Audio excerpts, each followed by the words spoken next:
ሀገራችን ላይ ማለት ነው ሁሉም አስመሳይ ናቸው። ከምር ቤተሰቦቼ ሁሉም የሆነ እንደ ቂጣ የሚገለባበጡ ለሩታ የሚጠቅማት የለም። ራስ ወዳድ ናቸው ሁሉም ማለት ነው በነገራችን ላይ እና በዚህ አጋጣሚ ያው ትናንትና በተፈጠረው ቪዲዮ ምክንያት ያው ቡዜ ለዳኒ ለደስታ ለፈረንጆ ትናንትና በተፈጠረው ቪዲዮ ሰው በውስጥ ልኮልኝ በጣም አዝኛለሁ። እንደ ሴትም እንደ እናትም ሩታን በዚህ ልክ ማስጨነቅ የሌለ ነገር ፈጥራችሁ አንድ ልጅ እኮ 19 ዓመት እስከሚሞላውና እናትና ከአባቱ መለየት እስከሚችል ድረስ ከእናቱ ጉያ ማንም ነጥቆ የመውሰድ መብት የለውም። እናንተ ግን የሆነ ጦርነት የተነሳ እስከሚመስል ድረስ ልጁን ከእጇ ላይ ልትቀሟት እናንተ ናችሁ ልትሰርቋት ልትቀሟት የምትመስሉት። ወን ደግሞ በዛን ሰዓት ነይ እንውጣ ሩታ ቶሎ ብላችሁ አስቸኩላችኋት ወታ ብትሆን ሩታ እንኳን አልወጣች እንጂ የሆነ ነገር ሁሉ ልትሰሯት ነበረ በማለት ቡዜ ደስታንም በጣም ነው የምታሳፍረው። ሌር ነው ምናምን ሲባል ነበር። ዛሬ አንተን ብትሆን ፍቅርን እንድትቀበልህ ወን ደግሞ የሆነ ለአንተ ቦታ እንዲኖራ ከፈለግ የሩታን ደስታ ማየት እንጂ በልጇ በእርግጥ ልጇ ለሷ ጠንካራ ጎኗ እንጂ ደካማ ጎኗ አይደለም። ልጅ ለእናት ጠንካራ ጎን ተስፋ ቆርጣችሁ እንኳን ልጅ እንዳላችሁ ስታስቡ ተስፈኛ ትሆናላችሁ፣ ትጠነክራላችሁ፣ ተስፋ ታደርጋላችሁ። በእርግጥ ለእናቷ ልጇ ደካማ ጎኗ ሳይሆን ጠንካራ ጎኗ ነው። ግን ደግሞ እናት በራሷ ስስ ጎን አላት። በልጇ የሚመጣባትን አትወድም። በልጇ ብዙ መከራ ያየችበትን ልጅ ማንም እንዲነካባት አትወድም። የእናትነት ስስ ጎኗ ያ ነው። በዚህን ደረጃ መሄድ ለምን አስፈለገው? እኔ ወንድሜ እንኳን ይህን ነገር አድርጎ ቢሆን የምሬን ነው ምላችሁ እንደ ሴትም እንደ እናትም ከወንድሜ ጋር ራሱ በቀላል አልፋታውም ነበር። ይሄ ነገር ልክ አይደለም። ደስታና ፈረንጆ ትናንትና የሰሩት ነገር በጣም ነበረ። ቪዲዮን ሳይ በጣም የሩታን ሁኔታ ከልጇ ጋር የሩታን ሁኔታ ሳይ ስሜቷ ተረብሾ ሳይ በጣም ነበረ ያዘንኩት። እኔም ትንሽ ካለውበት አካባቢ ለስራ ራቅ ብዬ ሌላ ቦታ ነበርኩ። በውስጥ ተልኮልኝ ነበረ የሩታን ቪዲዮ ያየሁትና የደስታና የፈረንጆ ስራ ይሄ ሴራ የደስታ ሴራ ነው። ምክንያቱም ደግሞ ምናልባት አፈቅራታለሁ ወዳታለሁ ስለሚል ፍቅሩን እንድትቀበለው ከጎና የሆነ ትናንት መችለታ ሄዳለሁ ሲል የነበረው ሰውዬ ወን ይሄንን ለማመቻቸት በእንደዚህ አይነት ሁኔታ ሩታ ጋር ሄዶ የጠነሰሰው እሱ ነው በማለት ደስታንም ስታስጠነቅቀው ዳኒንም ጭምር ባለፈ በሰራው ስራ ባሏን አሰጣት እንጂ ባሏን ወደ ቤት አልመለስከውም። ሩታዬ አንቺን ባለፈ የሰራሽው ስራ በቀልም በዩ ምንም ባልሽን አሳጣሽ እንጂ ባልሽን አልመለሰልሽም። አንቺም ከበቀልና ካልሆኑ ሴራዎች ወጥተሽ እንደ እህትም እንደ ጓደኛም ነው ምመክርሽ። ሩታ ባጠፋሹ ጥፋት አጥፍተሻል፣ ግን ደግሞ አንቺን እጠላሻለሁ ህመምሽ አያመኝም ማለት አይደለም። ከዛ ወጥተሽ ወደ ራስሽ ተመለሺ። ባለፈ ዳኒም እንደጠቀመሽ ሆኖ ያስደረገሽና ያሰራሽ ያንን ስራ ባልሽን እንድታጭ አድርጎሻል። ስለዛ እነዚህ ሰዎች ለምንድን ነው ግርግር የሚፈጥሩት? ለምንድን ነው ለዚች ልጅ ሰላሟን መስጠት ያልፈለጉት? ለምንድን ነው? አንዳንዴ የማትጠብቁትን ሰው ነው የሆነ ቦታ ላይ የምታገኙት፣ የምትጠብቁትን ሰው ደግሞ ያልሆነ ቦታ ታገኙታላችሁ።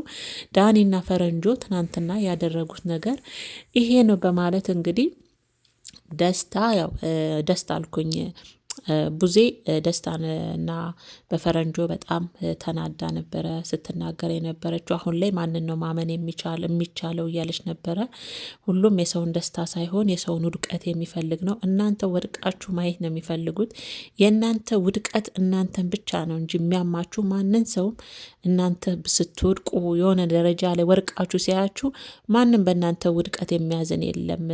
እና ሩታ ሰው አትመኝ፣ እንደ እህትም እንደ እናትም እንደ ሴትም ያጠፋሹ ጥፋት እንዳለ ቢሆንም ታሳዝኝኛለሽ በማለት እንግዲህ ብዙም የራሷን እንግዲህ የመሰላትን ተናግራለች ማለት ነው። እውነት ለመናገር በትናንትናው ቪዲዮ እኔ እንጃ እንደ ሴትም እንደ እናትም ከምሬ ነው ምላችሁ ስሜቱ ያልተነካ ሰው አለ ብዬ አላስብም። በሩታ ሁኔታዋ ልጇን አቅፋ የሆነችበት ሁኔታ እናትነትን ስታዩት እኔ እንጃ። እኔ በትናንቱና ቪዲዮ ሴቱ ሆኖ የሩታ ስሜት ያልገባው ሰው ካለ እኔ በጣም ነው የሚገርመኝ። ጌታ ምንም ይሁን ብቻ የትናንቱ ቪዲዮ ብዙዎቻችንን ነው ያመመ ማመን በልጇ ጭራሽ ብለው በልጇ በኩል ደስታና ፈረንጆ መጥተው ለሽቄ እኔ ፈረንጆንም አላምነውም፣ ይቅርታ አድርጉልኝ። ምክንያቱም አሁን ላይ ድሮ ፈረንጆ የሩታ መከታ ወንድም እንላለን አይደል? ሁሉም በገንዘብ የሚቀየር ነው። ቤተሰቦች አሁን ጊዜው እንደዛ ነው። በገንዘብ የማይቀየር ነገር የለም። ሁሉም በተለይ ህሊና በዚህ ዩቱብ መንደር ያሉ በተለይ እነዚህ ወጣቶች ምናምን እነዚህ የምሬን ነው ምላችሁ ከአብርሽም ከሩታም ጎን ያሉት ሁሉ ለሆዳቸው እንጂ ለህሊናቸው የሚኖሩ አይደሉም። በጠቅላላ ጥቅመኞች ናቸው። የእውነቴን ነው ምላችሁና ትናንትና ባልተፈጠረ ታሪክ ሩታን እንደዛ ማድረግ ምንም በሌለበት ምንም ከምር ምንም በሌለበት ነው እኮ እንደዛ ያደረጓት። ምንም ማንም የሩታን ልጅ የመቀማት መብት የለውም። ማንም ለምን አባቱ አብርሽ አይሆንም? ከምሬን ነው ብላል።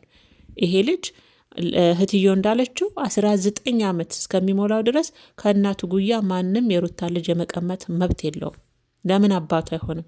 እነሱ ግን ትናንት ይዘው የመጡት ታሪክ የራሳቸው የደስታ ታሪክ፣ ከዛ ፈረንጆን ጨመረበት ማለት ነው። እና ዛሬ ደግሞ ቡዜ ስትናገር ያው የዳኒ እጅ እንዳለበት ወንድሜን በቀደም ያው በቪዲዮ ሁላችሁም አይታችኋል፣ እበቀልሃለሁ ሲለው ነበር። ይሄ ሴራ የዳኒም ጨምሮ ሊሆን ይችላል። ዳኒንም የእሷን ደስታ የምትፈልግ ከሆነ የእሷን ሰላም የምትፈልግ ከሆነ ለምንድን ነው በዚህ ልክ የእሷን እንባ ማየት የፈለግከውና በልጇ ጎን ለመጣባት?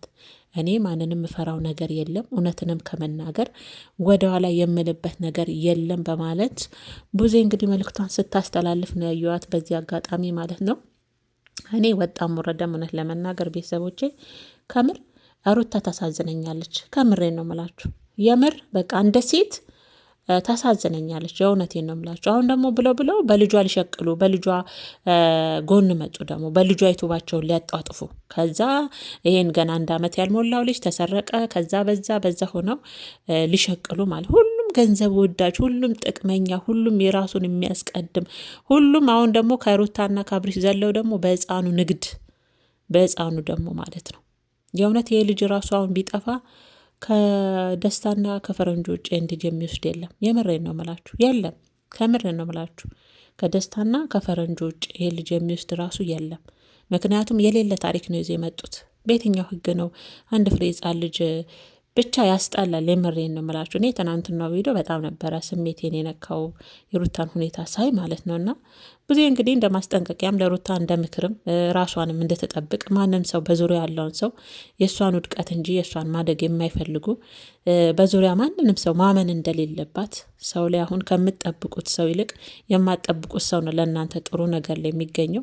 የእኔ ያላችሁት ሰውና እዚህ ቦታ አገኘዋል የማትሉት ሰው ግን የሆነ ቦታ ላይ እንደምታገኙትና ራሷ እንድትጠብቅና ከበቀልና ከመጥፎ ድርጊት ሩታ ራሷን ጠብቃ ሰላሟን እንድታገኝ የእሷንም ሰላም የምትፈልጉ ካላችሁ ከእንደዚህ አይነት አስቀያሚ የሆነ ስራችሁ እንድትወጡ በማለት እንግዲህ ቡዜ ያው መልእክቷንም ማስጠንቀቂያንም ማስተላልፋለች ማለት ነው። በዚህ አጋጣሚ ወጣም ወረደም ያ ሁሉም ለራሱ ነው። ሁሉም የራሱ ነገር ሲነካበት ነው የሚንገበገበው። አይተናል እኮ ቡዜ በእርግጥ ዛሬ የተናገርሽው ነገር ልክም ቢሆን እኛም አይተናል። ሩታንን ጥፋት አጠፋሽ ብለሽ በአንድ የተገልብጠሽ ሌላ ታሪክ ውስጥ እንደገባሽ እናውቃለን። ብቻ ሩታ ሰላም ትሆን፣ የእውነት ሰላም ትሆን። በቃ እንደ ሴት በዚህ ምድር ላይ እኮ እንደ ሴት ፈተና የሚበዛበት ሰው የለም። እግዚአብሔርን ነው ምላችሁ። ወንድ መከራ አይበዛበትም አይባልም፣ ግን ሴት የምትችለውንና የምትወጣውን ፈተናና መከራ እኔ እንጃ እዚህ ምድር ላይ ማንም ወንድ አይወጣውም። እግዚአብሔርን ነው ምላችሁና ደግሞ አንዳንድ ኮሜንት አላችሁ እንዲህ ዝም ብላችሁ ሴት ሆናችሁ የምትፈርዱ እግዚአብሔርን። እሷስ የራቁት ሩታ ጀግና ነች ትላላችሁ። የራቁት ቪዲዮና ፎቶ አይታችኋል እንዴ? የአብርሽ እኔ እኮ ማሽን ላይ ያደረች ትስቃለች። እኔ እኮ እናንተም በሌለ ቦታ ነው የምትንጫጩት አይደል? ራቁት ቪዲዮ ሩታ ለቀቀችው አያችሁ? የአብርሽ ታች አንደልሎ ምናምን ፎቶ ፖስት ታያችሁ እንዴ? አያችሁ እንዴ? እኔ እኮ የሚገርመኝ ያላያችሁትን እንደው ፍርደ ገምድን ለምንድን ነው የምትሆኑት? ብታረግም እኮ በቀል የወለደው ነው፣ ልክ ባይሆንም ማለት ነው። ወንም ደግሞ በእሷ በኩል ባሌን እመልሰዋለሁ ብላ ያደረገችው ነገር ነው። የእሷ ጥፋት ያው ደጋግመን ተናግረናል። ቪዲዮ ሌላ ቦታ መድረሱ ነው፣ ሌላ አይደለም። እና እባካችሁ ሴቶች ሆናችሁ እውነት አትፍረዱት። እውነት እኔ ሴቷ በእሷ ቦታ ብሆን ብትሉ ሩታ ካደረገችው ጥፍ ነው የምታደርጉት። ከምሬን ነው የምላችሁ እንዴ። ስለዛ ልክም ባትሆን በቃ ዝም ብለን ባንፈርድ ብዬ ነው የማስበውና ለማንኛውም ቡዜ እንግዲህ ለሁሉም ያው ማስጠንቀቂያ ሰጥታለችም። ለሩታ ምክል ቢጤ ሁሉም ለራሱ ነው። ሩታዬ ሞኛቱኝ ራስሽን ጠብቂ። ሁሉም የራሱ ሲነካበት ነው የሚንገበገበው እናቴ። ማንም ላንቺ የሚሆን የለም። የእውነት ራስሽን ጠብቂ። ከእንደዚህ አይነት ታሪክ ውስጥም ራስሽን አውጪ። እጅ አትስጪ፣ አትበገር የኔ ቆንጆ። ሁሉም ያልፋል። የምሬ ነው ያልፋል።